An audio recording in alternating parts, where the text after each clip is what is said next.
Friends, welcome back to the Ascending Crows podcast. Today's guest is Reverend John Rodgers. He is the associate pastor at First Congregational Church, leader of the youth ministry at First Congregational Church, and an overall calming and peaceful presence. The exercise he will be leading us through today is a meditation on the phrase, "Be still and know that I am God." We at the Ascending Crows podcast took this exercise as an understanding of the importance of language and a way to discover the space in between our words. And we invite you to create your own practice after you hear the phrase and hear how the practice goes. Really, you could take anything that is meaningful to you and apply these same principles. So listen, enjoy, and open up your heart and send as much love as possible to Reverend John Rodgers. Ascending Crows Podcast.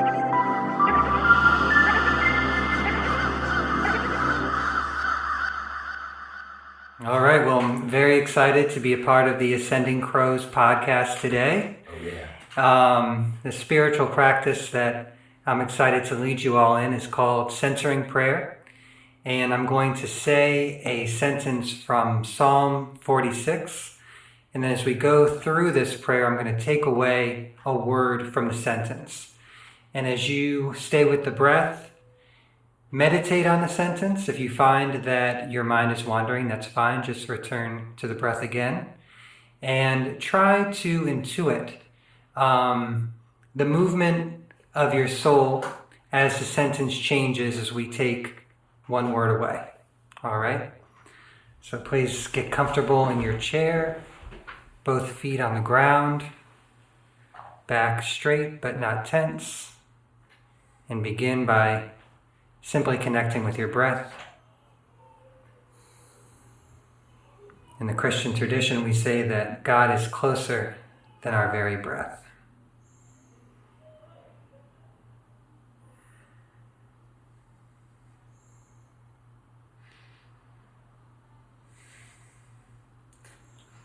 Begin to feel your muscles relaxing as your mind begins to still.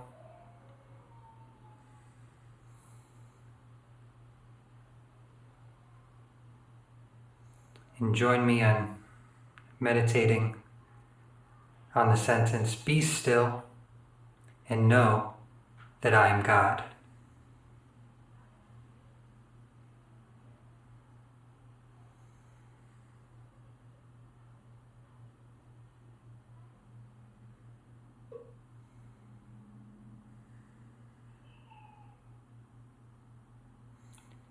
Be still and know that I am.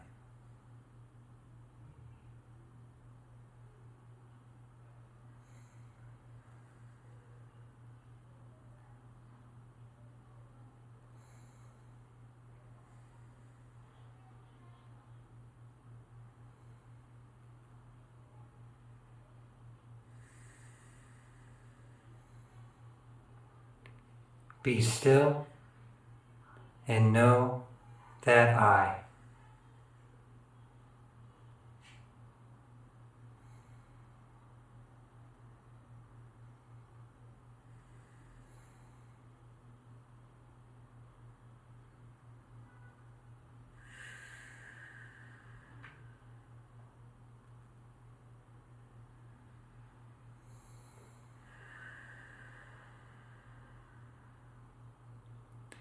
Be still and know that.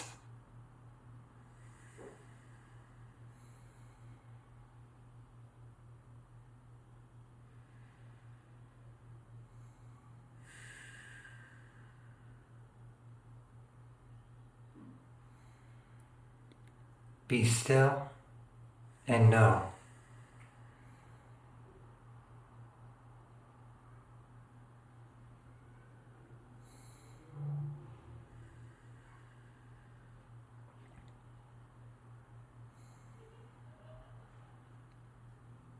Be still and.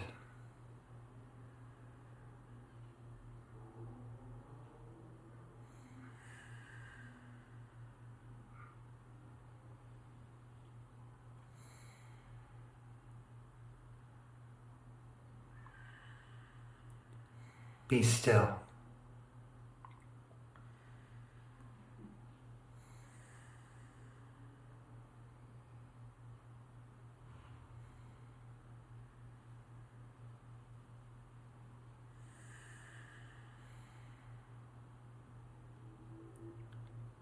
Be.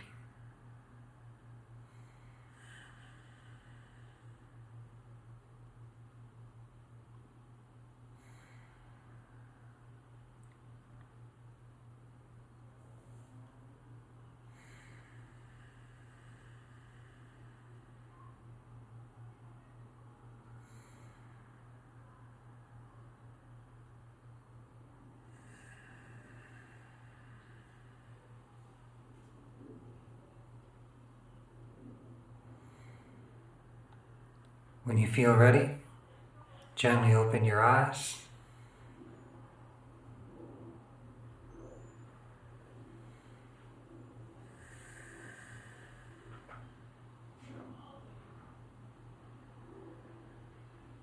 Amen.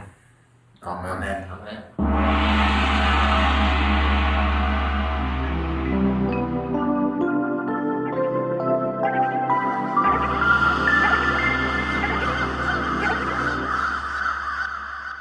All right, so we just finished our centering prayer with Reverend John Rodgers. This is such a great practice and really, to me, breaks down so many of the barriers that we build up in our own mind between Eastern and Western traditions. And I'd like to just like to know how you came upon this practice and just some of the roots of your own spiritual practice. Sure. So I first heard about centering prayer when I was in college, and I was trying to find a classroom to study in. And I happened upon one of my friends who was actually playing on the Davidson basketball team. And he was taking a break from studying, and he was like, "Have you heard of Father Richard Rohr?" And I was like, "Are you really this excited about a priest?" Because I didn't really know. I didn't know that he was spiritual like that. Right. But he showed me a video of Richard Rohr talking about, if you want to be wise, get close to death. And I was very struck by that. Especially as a Christian, we can be so obsessed with life and more life and joy and all these kind of things. The concept of heaven, being that remedy eternal to life. eternal Exactly. life, immortality. Exactly. If you're good, you get to live forever in a good place. Exactly. Yeah. But I think what Richard Rohr was pointing to is that with death, it's a letting go. It's a surrender. And to me, spirituality has everything to do with surrender. Right. But anyway, I was like, okay, I need to know more about this guy. So I got a book called Everything Belongs, which is a wonderful book to read at about age 19. Because at that point, there's so many questions. There's so many things. I was wondering if I was doing this right, insecurities, regrets, all these kind of things. But Richard Rohr's thesis of the book is that we really use it all in our life, and not to fall into this is good, this is bad, which is, so often, at least the way that I can go through life. I'm getting this right, I'm getting this wrong, this is good, this is bad, but getting beyond the dualistic thinking. Right. And he offered centering prayer as a way of getting beyond the chattering mind and reconnecting with that deeper source of the divine and just being. Right. And the magic of just being. Right. And I love how with centering prayer, it is very much in line with the words of Meister Eckhart, who said that spirituality has more to do with subtraction than addition. Right. Absolutely. Less is more kind of thing. Exactly. So I'm just a big fan of that mantra. Yeah, simplicity. Yeah. Keep it simple. Like boiling it down to its more simple points. Right. Exactly. Meditating on that. Yeah. Exactly. And like kind of complicating or getting us out of that, like we need to achieve something. Right. Like it's already here. Right. You know what I mean? Like God is within you. That's, at least I deeply believe that. Absolutely. So I resonate with metaphors for God that point to God being within, God being like a seed that can grow within, being like a buried treasure, a pearl of great price, all of those kind of words that point to God, because it can be so easy to think of God as like, this old man in the sky who's Absolutely. like controlling our life, like Yeah. Geppetto in Pinocchio or whatever. Is it the right? I don't know. That's the right- Yeah. He's the puppeteer. Geppetto's the puppeteer. Yeah. The puppet maker. Yeah, or like Santa Claus, who's granting our wishes if we're good. Right. Yeah. Mom said the same thing. Yeah. I don't think Yeah. Santa Claus is like that far off from a deity, right? Like kids worship him, right? They base their behavior, they modify their behavior based on the presents they want, right? Parents can use that as leverage to say, oh, well, you're naughty, you're getting coal. Oh, you're a good kid, you're getting an iPhone. Who knows? Maybe you get an iPhone from Santa, right? It's not that unusual. It's not that crazy of a comparison. No, I don't think so either. But it also just shows like what a ridiculous place we're in now. Absolutely. That like our relationship with God would the goal would be more consumer products, or like you know what I mean, and especially like being a Christian, like Jesus didn't have a home. Jesus was going from place to place, was very misunderstood, scorned, not the example of upward mobility in any kind of way. 100%. Wow, so there's a lot to unpack there. Let's start with some of the things you were saying early on, and just correct me if I'm misinterpreting, but it seems like this practice, it almost to me, in some ways it's not, but really in a lot of ways it seems like a koan. Whereas you're skillfully using a sentence to invoke an experience, right? And the full sentence is the experience, and the very first word, just be, is the experience as well. So I was wondering, can you just go into a little bit of that deeper meaning? Because this is where I see a direct connection between this and Eastern spiritual practice. Where it's, what is it about this space between that really shows us the presence of God? Yeah, I love the comparison to a koan. And I think another similarity is that there's not one meaning. Right. It's not like, oh, I've figured it out now. And it's not necessarily something to figure out, it's something to experience. Exactly. And especially when it's done every day and the practice deepens, we get to learn so much about where we're at by how we're relating to the words. Absolutely. It should be different. It's going to be different than it was yesterday because this is a new moment. Right? So, absolutely. And it seems like part of you were saying, we're stuck in, especially, so many modern Christians are stuck in this mindset of I have to prostrate, I have to give offerings, I have to do this and this, and I have to do all these things, or I have to, necessarily take away the Christian part of it, but just our normal, societal standards where we constantly are trying to look for something to put in, something to sort of fill this void. And it seems like this practice is saying that there's nothing you have to put in, just be still. And it almost seems like this practice is a way for us to examine that emptiness, to know that it's really not empty, right? They'd have a relationship with it. Absolutely. Yeah.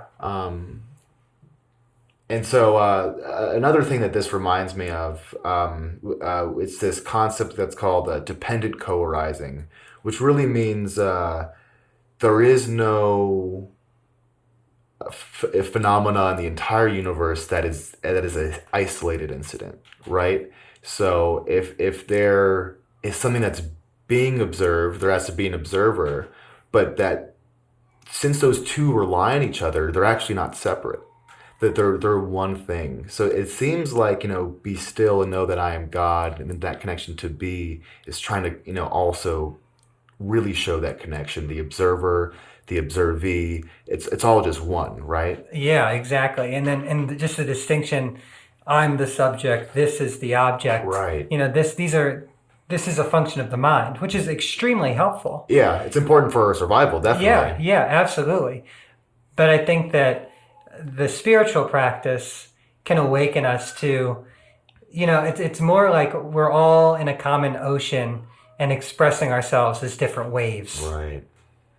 And I think that be still and know that I am God. If we have an egotistical way of looking at that, it's like, whoa, you know what I mean? Yeah. Like, I am God.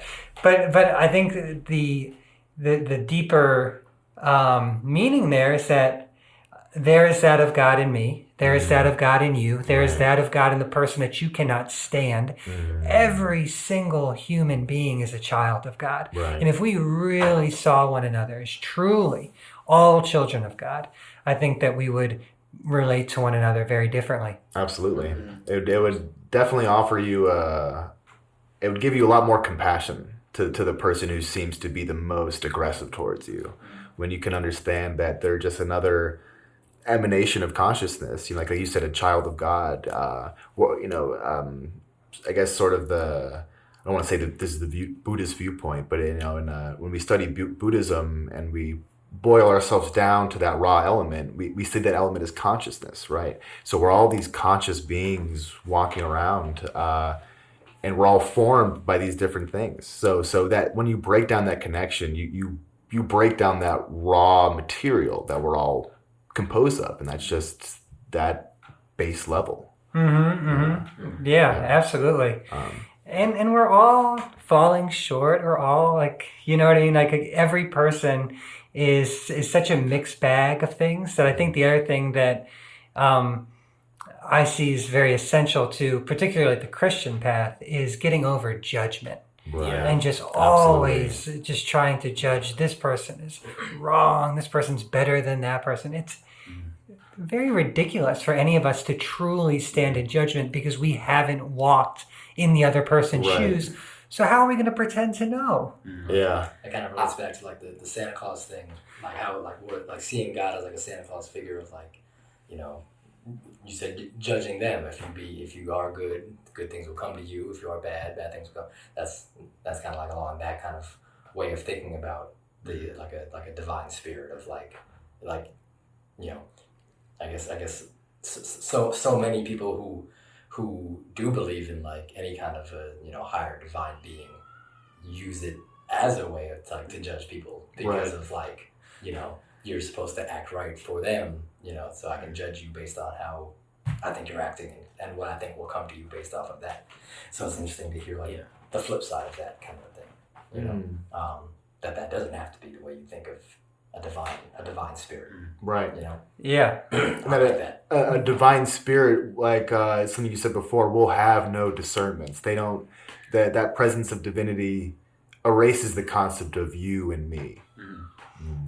I also like your point about kind of, well, maybe I don't want to put words in your mouth, but it to me likens this idea of kind of spiritual wealth. And what I mean by that is one of my favorite, I believe, quotes from the Bible is, it is easier for a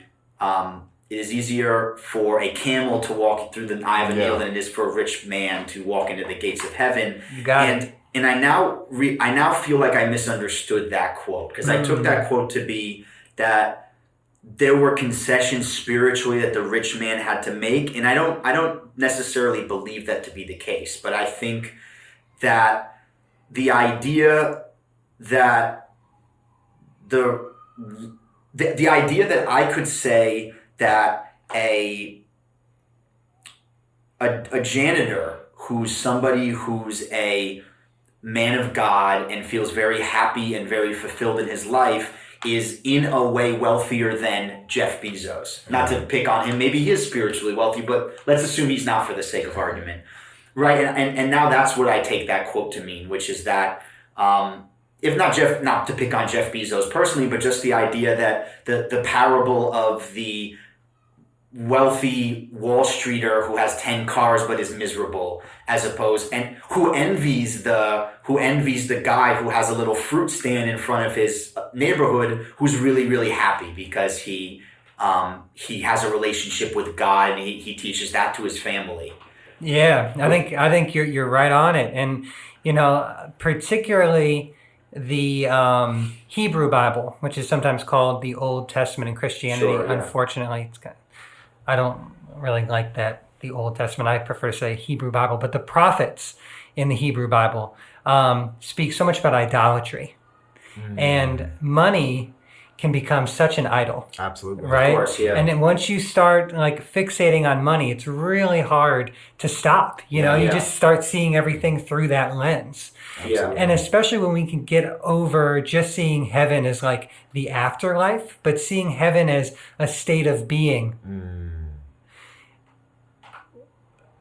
It's important to have practices, have community where we're not in the same kind of mental patterns that block us from experiencing heaven here and now. Right. Like you've probably had it, like when you're with your friends or you're with nature and like you're all together in one accord. Yeah. Like there's a certain trust, Absolutely. right? And then there's a certain spirit that emerges that's greater than the sum of the people that you're interacting with. Yeah. That's like a little taste of heaven right here on earth. Absolutely. I like that. I like that you talked about the Hebrew Bible.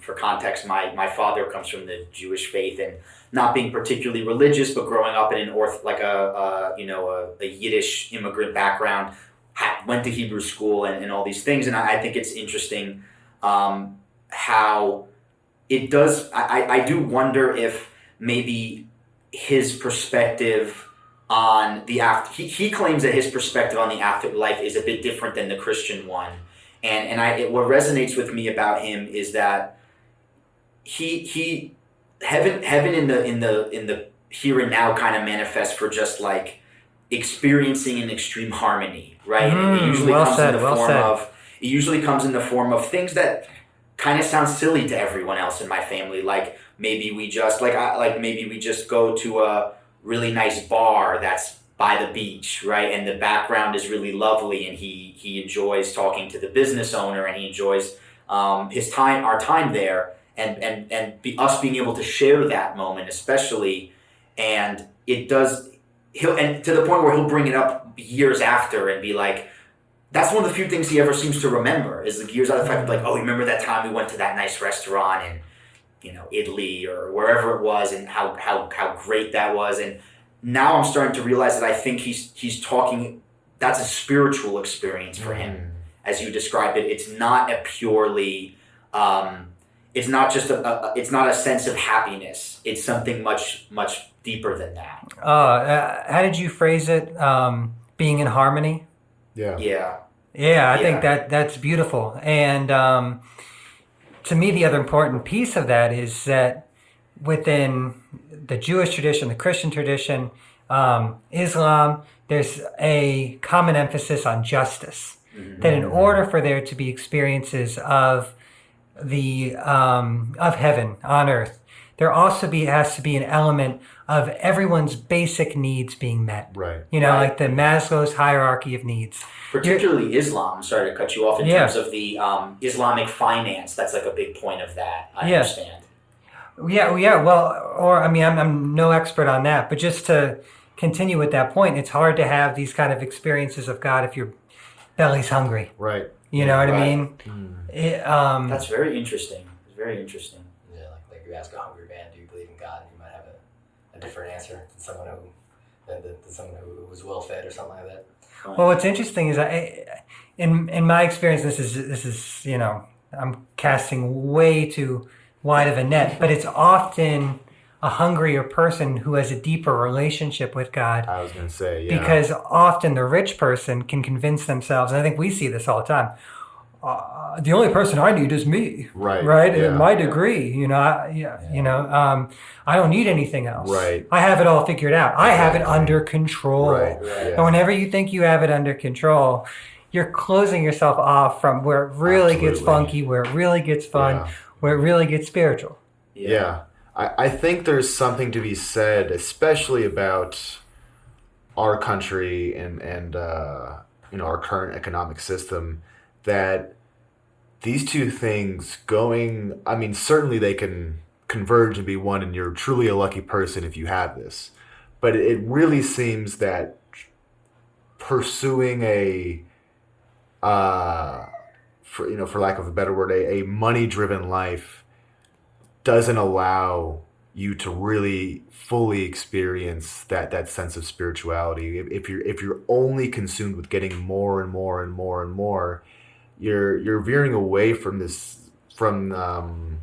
really death, like you said before. Observing your own death. Like you think all this collecting, and it feels like you're adding more to yourself, and that you're becoming more fulfilled. But eventually, when you die, what does that mean? And I think when people get closer to that point of death, they realize how much time they wasted doing that, and then they start to have a sense of spirituality. There's such a polarity when it comes to Buddhism and Christianity, because Buddha is someone who's the opposite of Jesus. He was raised in a palace. He had everything he ever wanted, but this is what told him, you can't live like this. There was something inside him that said, this is not real life. And so at a very, then it would have been old, but for our standards, it's young. At a very young age of 29, he becomes disillusioned with his life and has to go on a real journey to seek.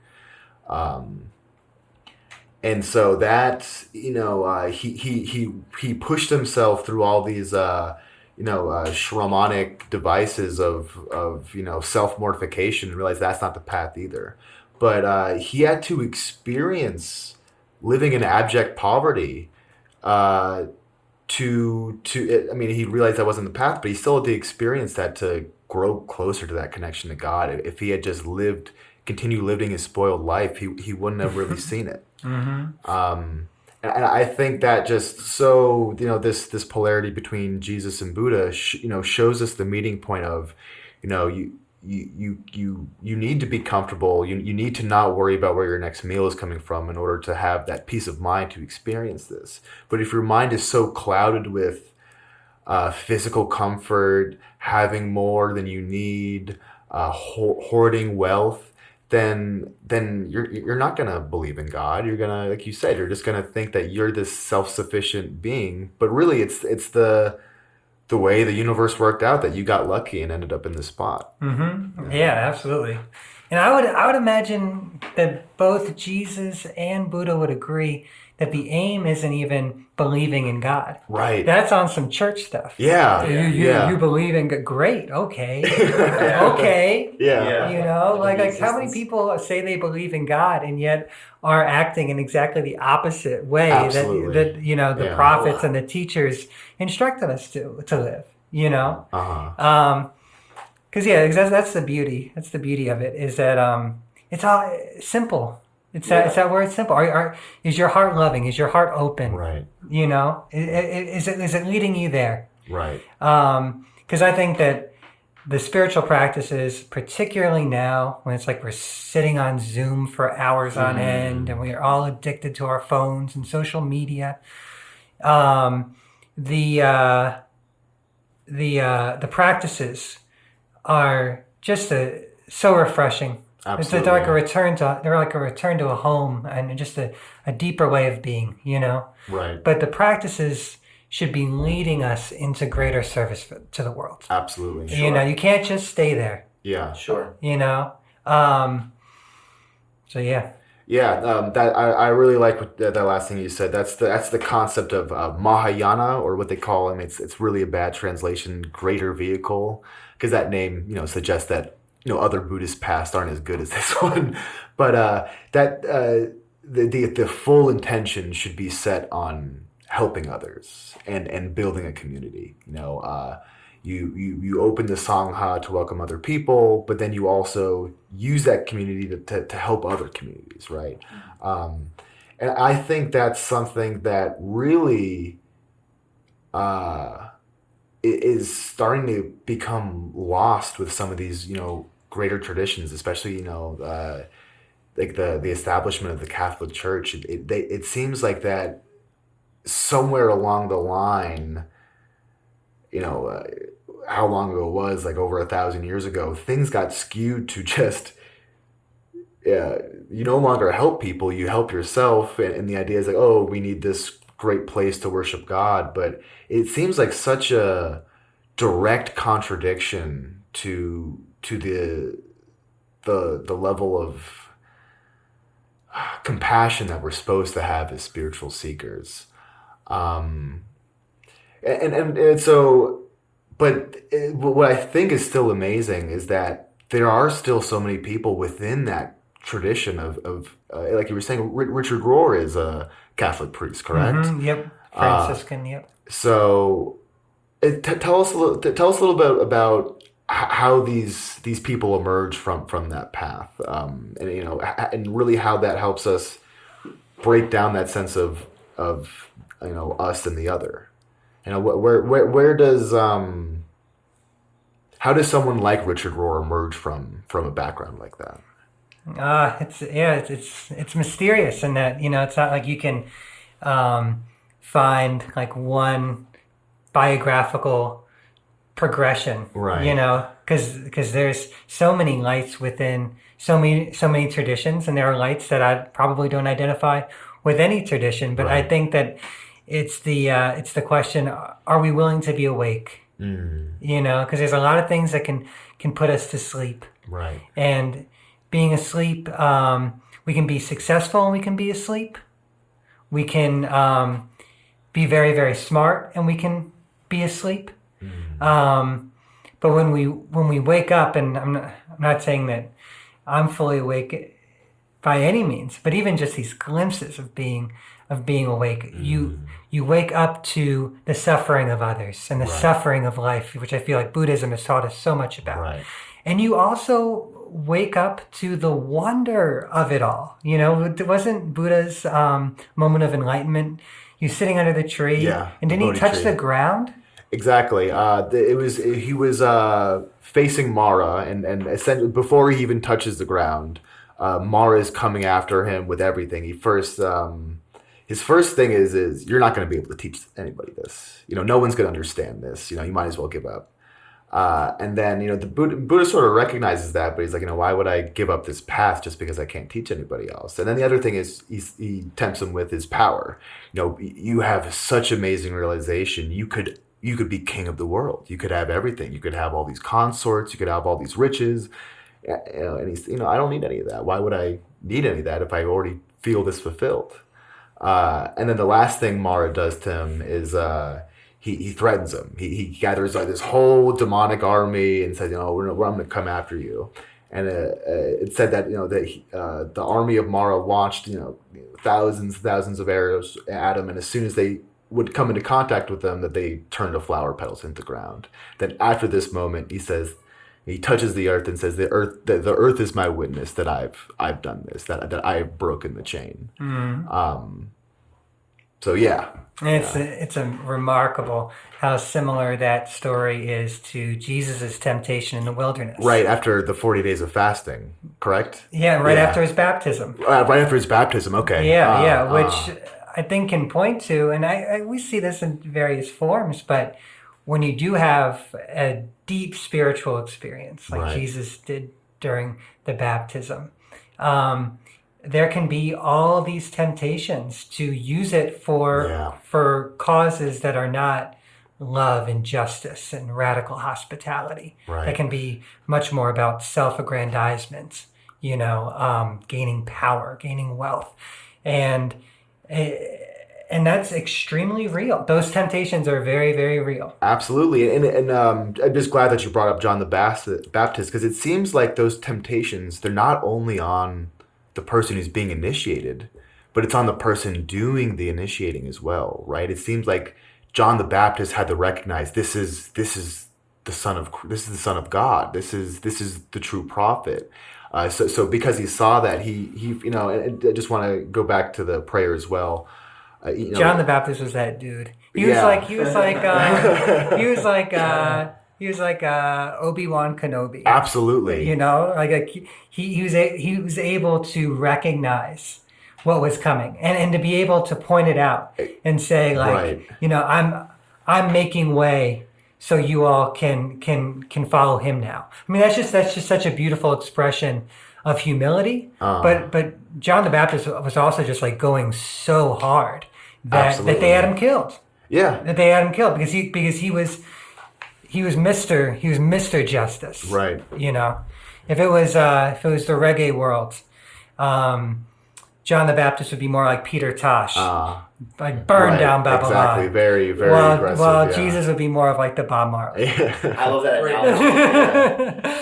And especially because I like both of them for different reasons, right? Oh, I love them both. Yeah, absolutely. Bob Marley has great messages and great songwriting, but Peter Tosh also has very understandable messages and great songwriting. And they kind of need each other. Right. And you know, like Malcolm they were X better needed together. Yeah. Martin Luther King, right? They were better. Make those different comparisons, especially like the, you know, like how you just said the MLK versus Malcolm X way, same kind of thing. The Peter Tosh versus Bob Marley way, and everyone always forgets that sometimes you need one, sometimes you need the other. Right? Absolutely, yes. And they're making each other more powerful because they're not doing the same thing. They're making each other more powerful, and the thing that I think a lot of people don't realize is that they thought the same things too. Their message was the same. Maybe they came from different positions sometimes, but you know, in some of his lyrics, it's just like, you know, Jesus.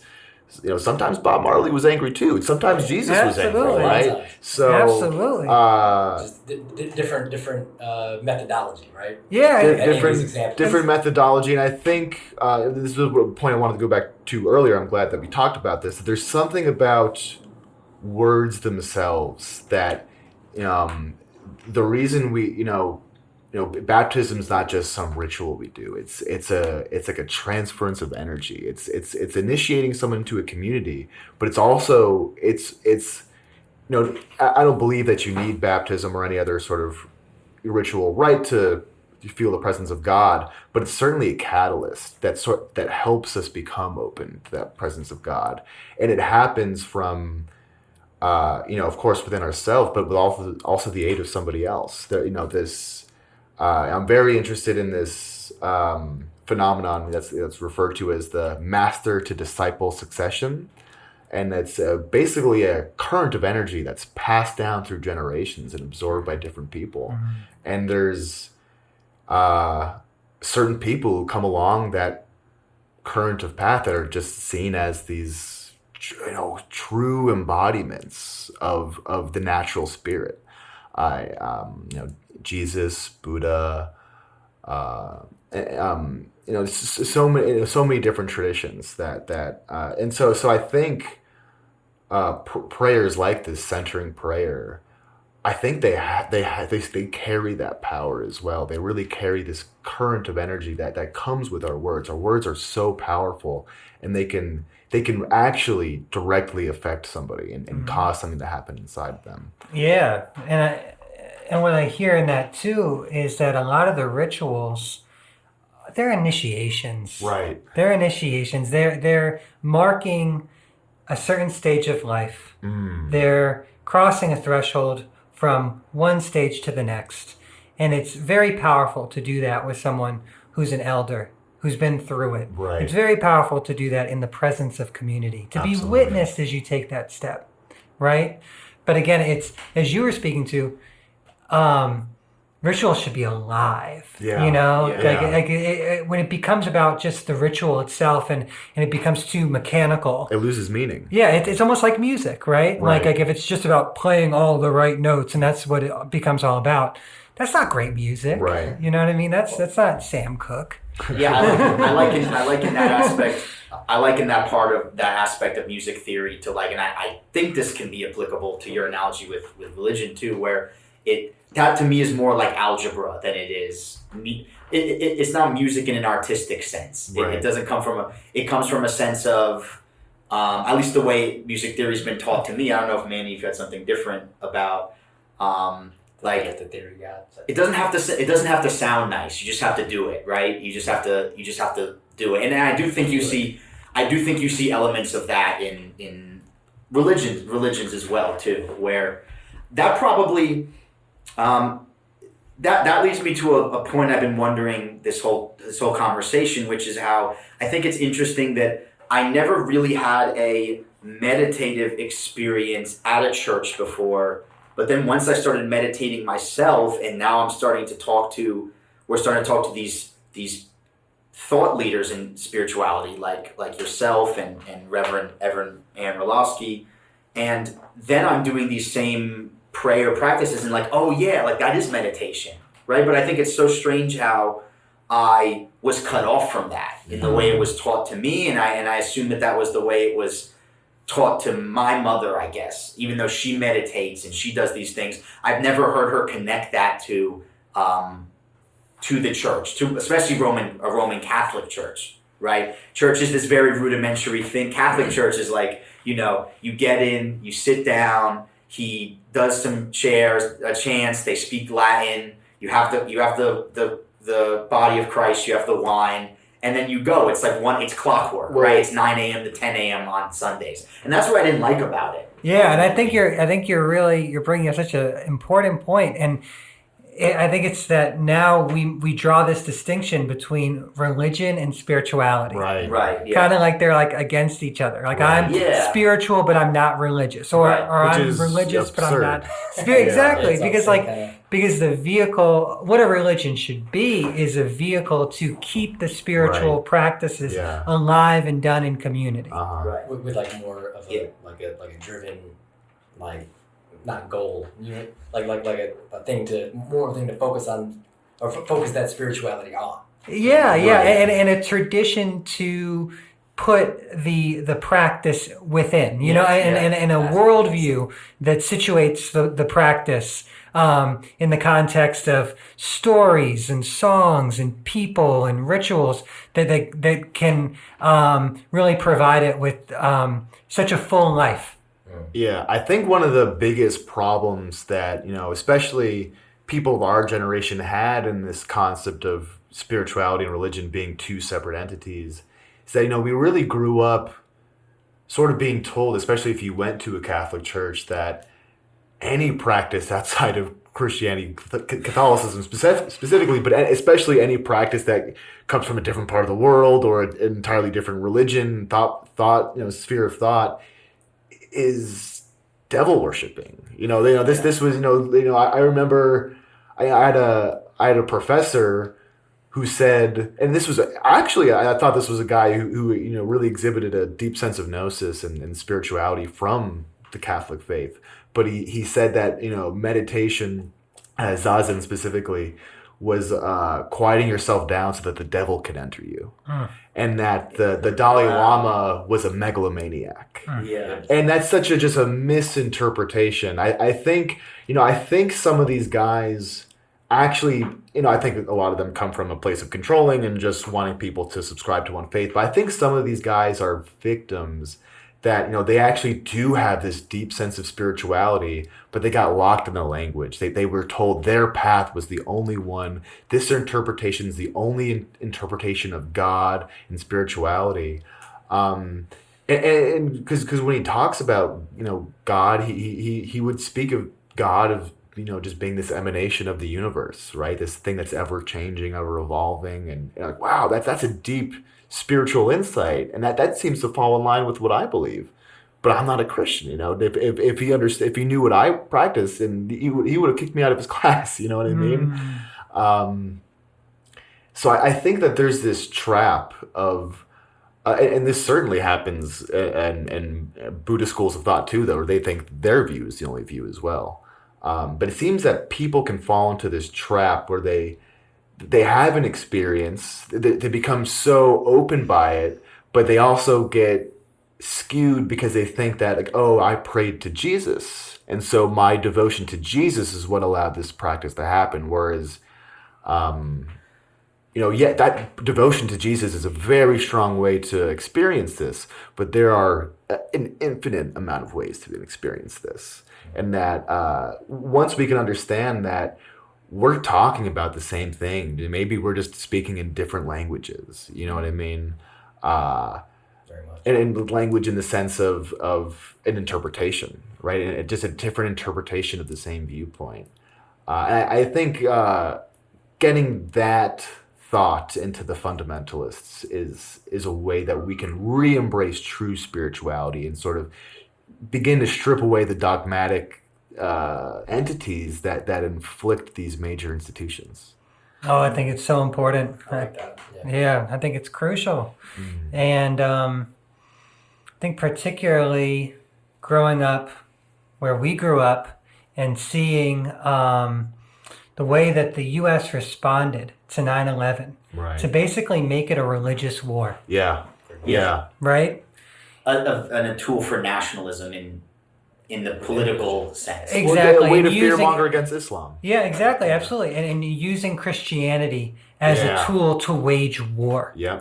A How crusade, horrific! Yeah, absolutely, modern day crusade. Yeah. And just how horrific that is when you really sit with all the truth that you just laid out Right. about the fact that it's kind of a cliche, but these are different wells for the same water. Absolutely. But it's the same Yeah. water. And what's really beautiful is that, like, we do have different traditions, right? There are differences within the religions, but that is a opportunity to learn from each other, Yeah. to be in dialogue, to Absolutely. have dialogue. Right. But it has to start with acceptance. It has to start with respect Yeah. and a humility that none of us have it all figured out. We can all learn from each other. Right. Right. And it's just like the picture just grows and becomes more colorful and more vibrant the more that we learn from other traditions. Right. Yeah. Definitely. I was gonna say, I talked to you guys about I come from a very weirdly religious background is how I like to phrase it. My mom from a Jewish family, my dad from a Catholic practicing family, and neither one of them themselves really takes it that seriously. At least in terms of like the hardcore traditions, but like it's interesting. Like growing up, what we did was always they taught me about like different religions. They did like my dad. I guess a funny side story. He tried to when I was too little to go or appreciate it. He brought my older brothers to church, and apparently he gave them like an option. He was like, if you guys don't like it, we don't have to go back. But of course, they were like, I don't know, 7 and 11 years old, so they were kind of just like not wanting to wake up on Sunday mornings.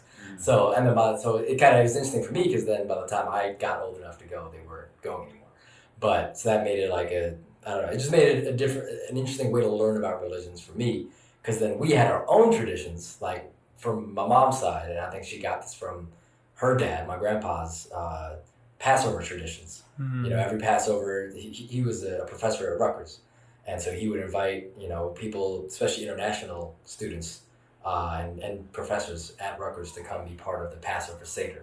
Like you said, Wow. learning. And you got to experience that? I experienced that, and then my mom kind of carried on the tradition of that. That's With awesome. my family, anyone that she wanted to invite, just come. And that's the thing. So, like I said, they both come from these different religious traditions, and they don't, we're cracking jokes the whole time at the Passover Seder. Yeah. And then the older, not just the people my age, the older people in my family too. If they're not, it's not a Passover Seder. Yeah, you gotta crack jokes the whole time. And my mom, she actually, she has her own Haggadah that she rewrites certain details of it every year to go with current events. She works in just different, whatever's going on. This year, she actually said, and we got more family involved via Zoom because a lot of family was like, I'll come because we're actually going through a plague right now. Things like that. Like she'll include current events. Especially when you're talking about Passover and there's a plague going on. So Right. things like that, and especially with just it's not about like the religion itself, talking about Moses and all that. It's about the tradition of let's all get together. Share a meal. We all share a meal. We'll all Yeah. tell the story of Passover, and that's always fun. Everyone, Joe knows you use it as an excuse to drink a lot of wine. So you say, and the fruit of the vine, and you put up the wine, and everyone drinks a whole lot of wine that night. Things like that. And it's kind of like, I think growing up with that taught me that, it's not, it's not just about the person who says, I'm a man of God, and therefore I can act like such and such. It's about how do you act, which shows if you are a man of God. Right. Yeah. It goes in that direction rather than the other way around. Right. And what I like about that, Manny, is you're talking about religion as an experience for your family, Yes. right? And not as like a very like important, Yeah. like a very important particular practice, right? Yeah. So, Never been to synagogue a day in my life. right, yeah, I mean, Barely ever went to basically church. me neither. It wasn't about that. It was about the, our family doing these family traditions Mhm. more so. Right. That's beautiful. And just that, as you said, it being grounded in a shared experience in a way that just like, being with people you love, sharing a meal, drinking too much wine is like the foundation for a ongoing spiritual path that can go in all kinds of different directions. But in a conversation like this, you point to that moment of community, that moment of love. You know what I mean? Like, yeah, to me, that's at the very core of it. And within within the Christian tradition, our central sacrament is communion, which is Jesus sharing a meal. What was Jesus' first miracle? Turning water into wine. You know what I mean? So it's just so crazy that so often religion can be associated with rules that keep us from just enjoying life together. And I love conversations like this because it helps me truly appreciate every path more. Because just hearing about that shared experience of community really reminds me of this concept from Hinduism called the net of Indra, which is, essentially that everyone's consciousness or every spirit is linked together, right? We're all connected in this giant web. Yes. And that when we have a shared experience like this, it's no longer these individual points of connection that are important. It's the connection between these points that we inhabit. Yes. We're not the individual. We are the entirety. These individual consciousnesses are Atmans, and that the totality of everything is Brahman. Yes. And so that when we experience the connection, when we reside in that in-between space, we're not only just feeling love and a much deeper sense of connectivity to the person next to us, or family or friends, but we're truly inhabiting this spiritual space that is Brahman. That's the totality of everyone's soul being linked together. Yes. Yeah, and it's like we're creating something new by being together. Absolutely. And being with other people and meeting new people can awaken sides of ourself that we never had access to before. Yeah. Yeah. And how. And if you're so focused on your individual self, the individual consciousness, that you're keeping yourself locked away from that. We have to be part of the community to a certain extent to experience that, even if we're meditating in isolation in a cave, right? We don't do this for ourselves. You should do it for I want to do this so I reach Buddhahood and I can help others, right? Yeah. So even isolated, you should be meditating on this concept of interconnectivity. Yeah. Sure. Yeah, and it can create experiences of joy and peace and love that you want to pass on. That it wouldn't be the same if it wasn't passed on. Right. It should always be passed on. Absolutely. Yeah. There's one more point about this to take it back to the exercise we did earlier in particular. Sure. It's just one of the first things that I made me think of because I'll sometimes geek out over like linguistics. Mm-hmm. We're talking about It's an interesting topic. Yeah, and we were talking about music before. How I'm into hip hop. I'm into all of this stuff from I started rapping in the middle school. Awesome. And so that's what kind of gets me to geek out over linguistics. So that's why this exercise is pretty cool linguistically because it very much, like you said, it kind of starts at be still and know that I am God. And yes. A very, you said, a demanding. Like it's a very here I am. Look at me type of statement.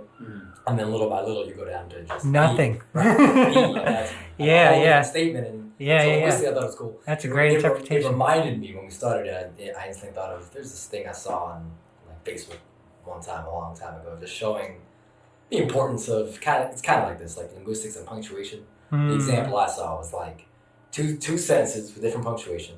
So the first one was like a woman, comma, without her man, I think, comma, is nothing. And then the second one said a woman, colon, without her, comma, man is nothing. Yes. And it's like, depending Wow. on how you say things, how you word, how you punctuate it, can have a whole different meaning. Yeah. And that was like one of the first things I thought of when you started the phrase. Because even as you go, or as when you started the exercise, because even as you go down little by little, be still and know that I am God, and then be still and know that I am, and then even just that makes it seem like, okay, am I saying I am or that you are? You know, like what is, and then you keep going down, be still and know. You know, just know to be still. I don't know. Right. It's all about how you phrase it. So I really like that aspect of it. How, you know, I guess, yeah, we're talking about like the linguistics and wording involved with spirituality and spiritual practices. How like all that plays a factor in interpreting whatever messages, you know, coming away. Without a doubt, yeah. And that point speaks to how unfortunate it is for us. I can only speak to the Christian tradition, but Jesus spoke Aramaic. Right. The scriptures were all written in Greek, Right. and we're reading this in English, Yeah. Absolutely. right? And like in all the different, because with all these words, it can be translated in a whole bunch of different ways, It's gonna be lost in translation. right? I mean, Yeah. add a whole other dimension to it, that the things that are written down, it's not even secondhand. It's like third and fourth hand. And decades or centuries later. Yeah. Jesus' disciples weren't necessarily writing all this down and compiling all this information, right? This is stuff that they were telling other people. So not only is it lost in translation, it's like playing telephone. Right. You know, little by little, you know, certain things can get chipped away, which is why practices like this are so important. It tells you don't get caught up in the words, because the words are nowhere near the same as what they were before, but the meaning can still be there. Yeah, the words point to the reality, but it's not Exactly. the reality itself. Exactly. Well, if it makes you feel better, and to piggyback off that, I think that's why I remember learning about innovations in school, and I always felt like Gutenberg's printing press is like one of the great innovations of history, because this was the first time that the Bible could be effectively copied and recreated word for word, right? There was no such system of that, Right. Yes. It was all storytelling, and I love how and there's too many to count, but how there comes from. I'm sorry, I forget the name, but in a lot of in certain African tribes, there's this status of a storyteller who's role in this. And I love how a lot of religions are against writing things down fundamentally, because they Right. want to have a storyteller Okay. that's going to Thank you. spread the This message. brings me back to exactly what I was going to say. That's why I said it. That's why I said So Yeah, exactly. So even though the translation can get lost, and through the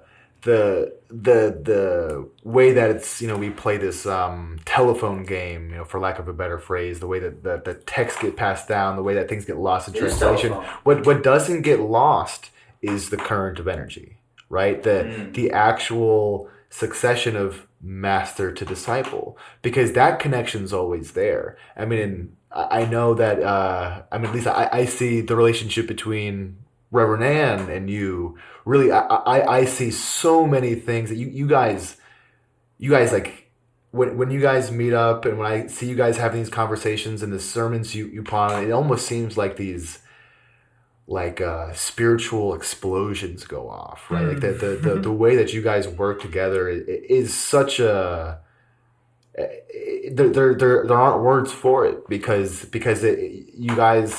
what comes from that partnership is just this emanating community, right? And I think that as long as we have that it doesn't matter what people will say and spew, because the essence of that spirituality is there. That it's without words. There is no way to contain it, right? And so no matter what someone can do to skew it, change it, you know, rephrase in a way to make them for personal power, in the end they're following something that's gonna collapse and fall, whereas the unspoken, the unwritten thing, that actually lasts forever. That's not going to go away. Yeah. It's right here, and it's always waiting to emerge. Right. And I love what you said about the spirit, or behind the words that's always present, even Yeah. if the translations happen in or the translations change or whatever. And then what you said about the ritual of there being a storyteller. Yeah. I think it's really important that those stories are probably never told the same way twice. Right. And the way that they're told speaks to the moment that the people are in. Right. Yeah. So there are these kind of truths that, dare we say, are eternal, but the way that they manifest is always changing and shifting because the moment is always changing. That's the only way that they can be eternal, is that it's the part that's eternal about it is that it will change. Yeah. It will always change. Yeah. I guess you could say the deepest message is constant because it's the one thing that doesn't change. Your interpretation of it will change. But that underlying factor, that base level doesn't. Yeah. And look at how different even Christianity is going to be from, this could be argued about Islam or anywhere else, but look at how varied it's going to be from coming from Korean Christianity versus Filipino Christianity versus Mexican Christianity versus American Christianity, right? And they're all Christianity, and even if they're all, it's like how, I don't know as much about Korean Christianity, but like how, on the one, so there's two things I think is interesting about that case. Like, so Filipino Christianity does lend a lot from its Spanish Roman Catholicism. So there's a sense of kind of, I've known a lot of Filipinos that feel this sort of connection to the Western world in that sense, even though they're Asians, because they feel like our religious tradition comes more from Europe and it comes more from the West. But on the other hand, there's going to be aspects that have been that make a lot of sense to Filipinos that are not going to make any sense to us, right? Because of what life is like in the Philippines, what life was like before the Spanish, right? There's no way that the Spanish could have completely wiped out what being a Filipino was before, I think that speaks to that a little bit. That diversity, even if it has the same name on paper, even if it's Catholic is to me a very like soft classification. Yeah. And the irony being that Catholic means universal. Small c, Catholic means I universal. didn't even know that. Yeah. But it's always been multiple different Christianities. There's never been Christianity. Right. There's one moment when Emperor Constantine in the 4th century really tried to have Christianity become the single religion of Rome. Right. And in many ways, you can point to that moment in the 4th century as the beginning of when Christianity became an imperial religion. Right. So whereas you have Jesus of Nazareth, who is killed by the empire, Right. and then a few centuries later, it becomes the instrument of the empire. Right. Yeah. Right. And just as you were speaking about all the diversity of expressing the story based on culture, in those first few centuries, there were so many different ways of expressing being a follower of Jesus. Right. But once it became the imperial religion of Rome, then certain groups became labeled Gnostic. Right. And Gnostic almost like a code word for heretic. Right. Yeah. Wrong. Yeah. There's Heretic. a lot. Yeah. Heretic. There's I was like, that doesn't sound right. It's a good word. there's a lot I like that to one. unpack with that. First of all, like you were saying, the nature in the 4th century where Christianity became a basis for colonizing the rest of the world, and just being a vehicle for the empire to force its control everywhere else. It seems it's really strange with the biggest religions that they feel this need to go out and dominate. But there is just one flip side to that, and that is the amazing amount of deeply spiritual systems that converged with Christianity. Yes. And I think that is the that glimmer of light and the huge darkness that is basically the Crusades, right? The glimmer of light is that people who somehow managed to hold on to their spirituality, while essentially being a slave to whatever empire was dominating them, were able to take their own spirituality, recognize the essence of Jesus Christ, and then work that essence into theirs. Whereas Jesus essentially becomes the godhead of systems like Santeria, Yoruba, Capoeira, where these people are still devoting to whatever their deity was, but they see that deity now as an emanation of Christ. That to me is one of the, and that happened with Buddhism as well. Buddhism fused with Taoism in China. Buddhism fused with the tradition of Bon in Tibet. Buddhism fused with Shintoism in Japan.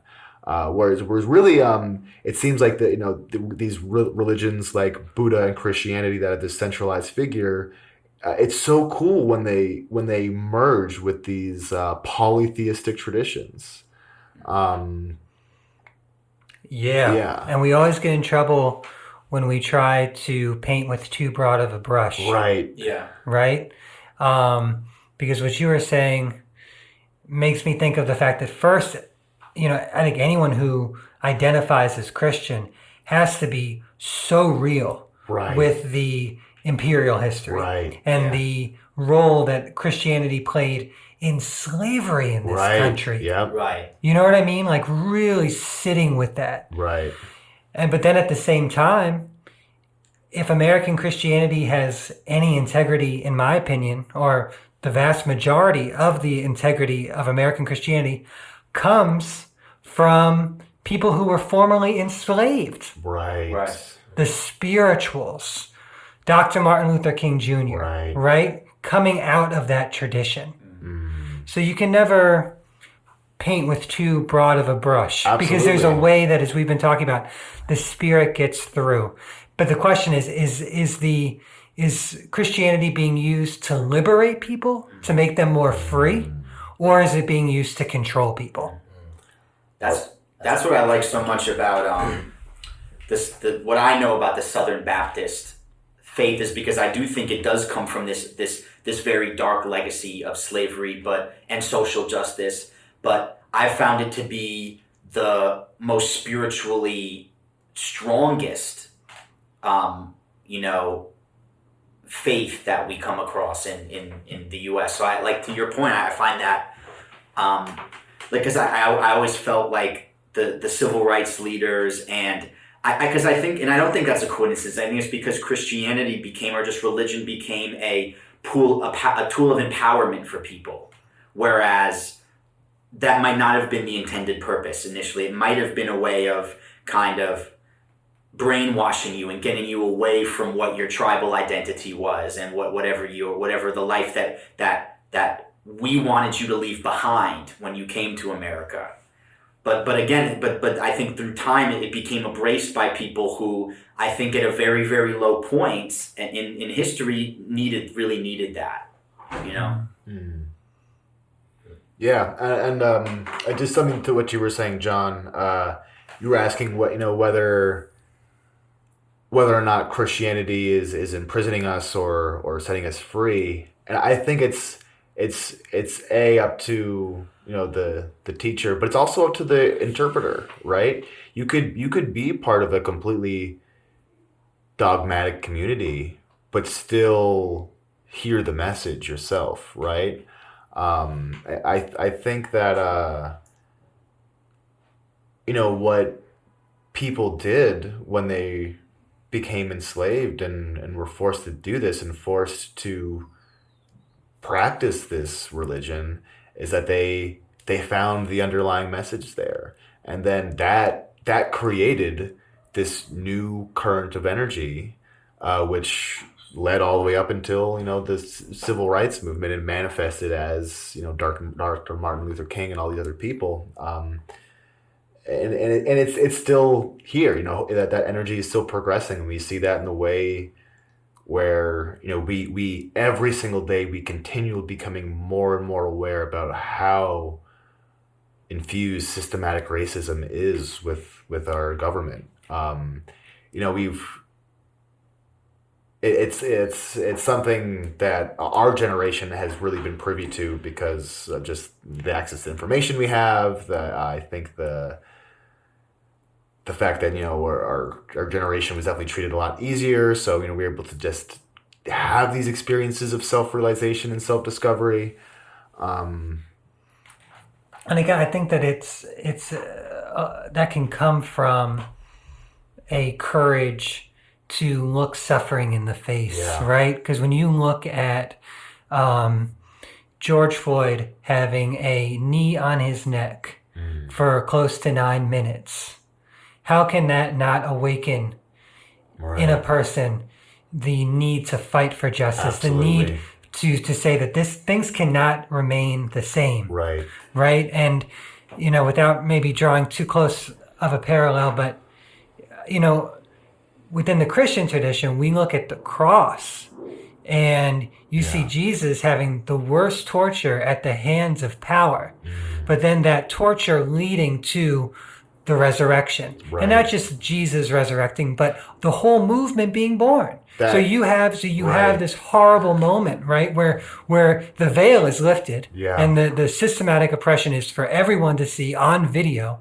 But then you also have this bursting out of energy into the streets to fight for the transformation that is so long overdue. Right. I'm really glad you used the term born, because that is truly what I feel happened during Jesus' time on the cross. This was the birthing of this path. This was the birthing of taking suffering and transmuting it into the real spiritual path. And as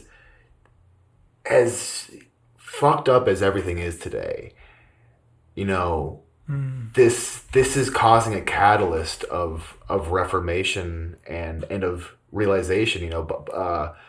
Tantra is a misunderstood term in Buddhism, or Eastern spirituality in general, where it's seen as a sexual practice. That is not at all. Tantra is the essence of taking things like maybe our sexuality, things that distract us, and turning on the path. So likely, Tantra also takes pain and suffering and mistreatment and cruelty and transmute into the spiritual path.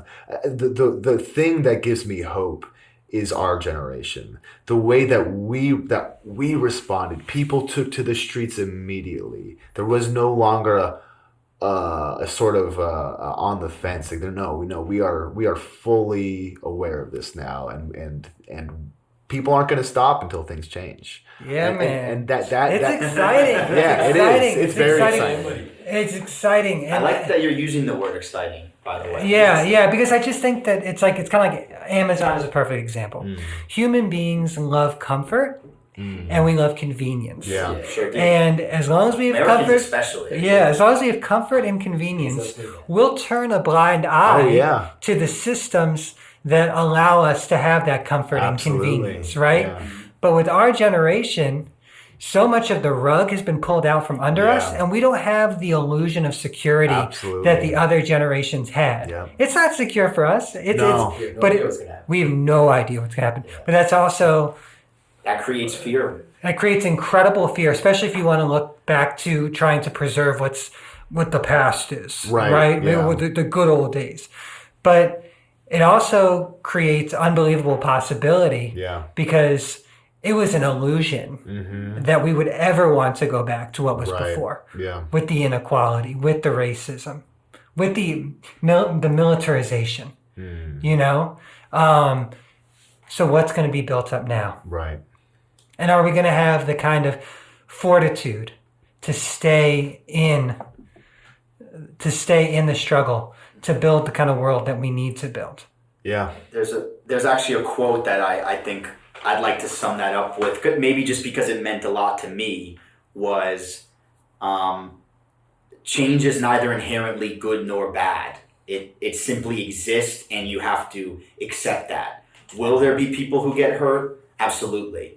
Are there going to be positives out of that? Of course, but it's not like I come from this belief, and I really truly assert that this is merely the nature of the universe, that you cannot fight change.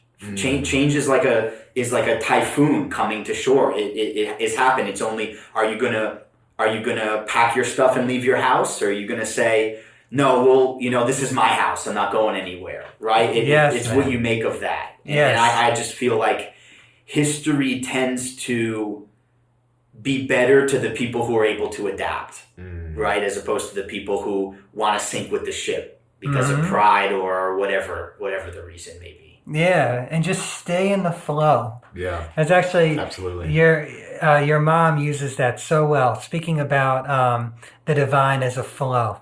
Right. Are we going to be that working? core concept of process theology? Yeah, right? exactly. Yeah. Are we going to be working with that change? Are we going to be working with that transformation to guide it in a more just and loving direction? Right? Because there could be other people who can work with that same flow and guide it towards more oppression and stratification and all this stuff. But are we going to stay in the flow, as scary and as uncertain as it is, in order to move it in that direction? And we need to do it collectively. The whole, the live individualism, the pulling it up by your bootstraps, the lone hero, all that kind of stuff. Those days are over. Yeah, I don't think it's ever really true, but the current of those days energies are over. bring us past it. What is that? The current of energies bring us past it. Like Yeah, we got. it's time sort to of common unite. thing. This current, it keeps moving us past. And Yes. so, when you open yourself up to the presence of God, be still and know that I am God. You can take change when you're fully open and fully present. You don't want anything else. You don't need anything else. So likewise, if a current of energy is pushing you in a direction, like, oh, that's cool, man. Like, I can deal with that. Because currents of energy are always pushing us in some Yeah. direction. It's an illusion if we think that they're not. Exactly. Absolutely. Well, I think people kind of want to pretend that it's not, because that's a scary thought. And it's hard to blame anyone for saying, hey, I don't like change. Change is scary to me, right? I like things that they are now. I like my little world I've built for myself, and it's understandable. But I think, as you've talked about spiritual awakening, I think ultimately it's the nature of people to have to move past that point and start to accept the constant flux of everything. Yeah. There's a great story where it's called the Transfiguration, where Jesus brings a couple of the disciples up to a mountain, and they have this ecstasy, awesome spiritual experience. And one of the disciples is like, "Can't we just make our house here and live here forever?" And it's such a common thing to say, or it's such a common emotion for me too. Like, I just want to stay here forever.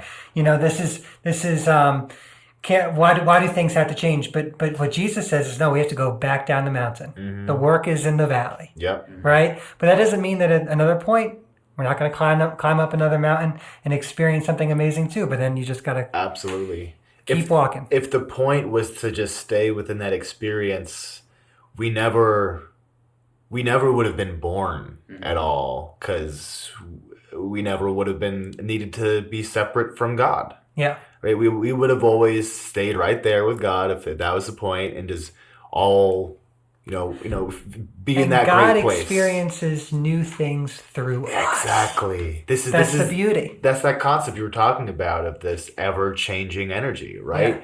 Yeah.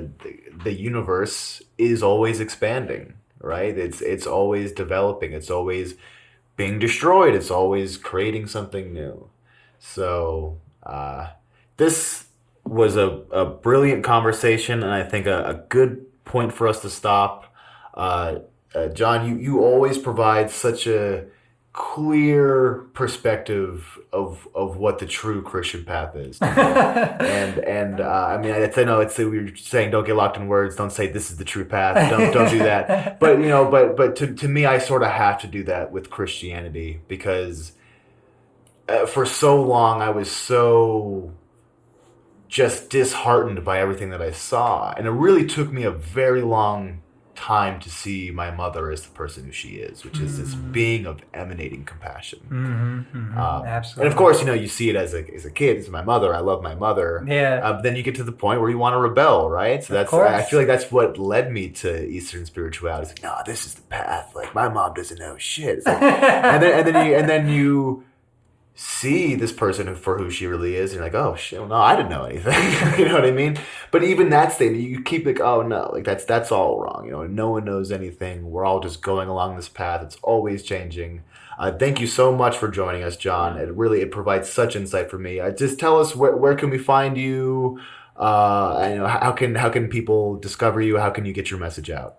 I don't know if I really want anyone discovering me. I don't have an Instagram. I don't have a Twitter. I have a not too active of a Facebook, but I am here. So don't find me. Don't find No, you can't. Tell us where you practice and preach. I'm at First Congregational Church in Montclair, New Jersey, 40 South Fullerton. And just want to thank you all for this opportunity.